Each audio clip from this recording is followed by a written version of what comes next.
முருங்கைக்கீரையில் நிறைய health benefits இருக்குதுன்னு எல்லாருக்கும் தெரிஞ்ச விஷயந்தான்.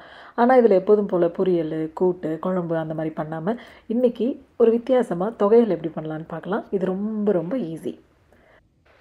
ஒரு பேனில் எண்ணெய் விட்டு எண்ணெய் நல்லா காஞ்சதுக்கு அப்புறமா கடலைப்பருப்பு, உளுந்தம்பருப்பு, மல்லி விதை, வரமிளகா, புளி எல்லாம் சேர்த்து நல்லா நம்ம வறுத்துக்கலாம். இது எல்லா பொருளுமே நல்லா கோல்டன் ப்ரௌன் ஆகட்டும்.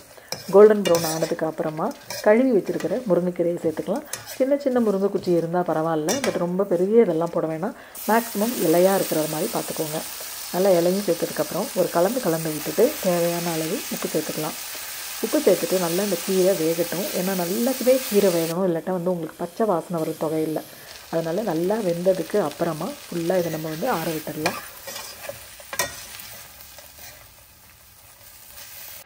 கீரை நல்லா வதங்கினதுக்கப்புறமா அடுப்பை ஆஃப் பண்ணிவிட்டு எல்லா பொருளுமே நல்லா ஆறட்டும். நல்லா ஆறுனதுக்கு அப்புறமா நம்ம மிக்ஸி ஜாரில் ட்ரான்ஸ்ஃபர் பண்ணிவிட்டு கொஞ்சமாக தண்ணி தெளித்து ரொம்பவும் நைஸாக இல்லாமல் ரொம்ப கரகரமும் இல்லாமல் நம்ம எப்போதும் தொகையில் அரைக்கிற மாதிரி அரைச்சிட வேண்டியது தான். இந்த தொகையல் ரொம்ப ரொம்ப நல்லது. சாதத்து கூட பிசைஞ்சு சாப்பிட்லாம், சப்பாத்திக்கு, தோசைக்கு, இட்லிக்கு எல்லாத்துக்குமே நல்லாயிருக்கும். இதே மாதிரி நீங்களும் இந்த முருங்கைக்கீரை தொகையல் செஞ்சு பாருங்கள். எனக்கு எப்படி இருக்குன்னு சொல்லுங்கள். தேங்க்யூ ஸோ மச் ஃபார் வாட்சிங். Take care. பாய்.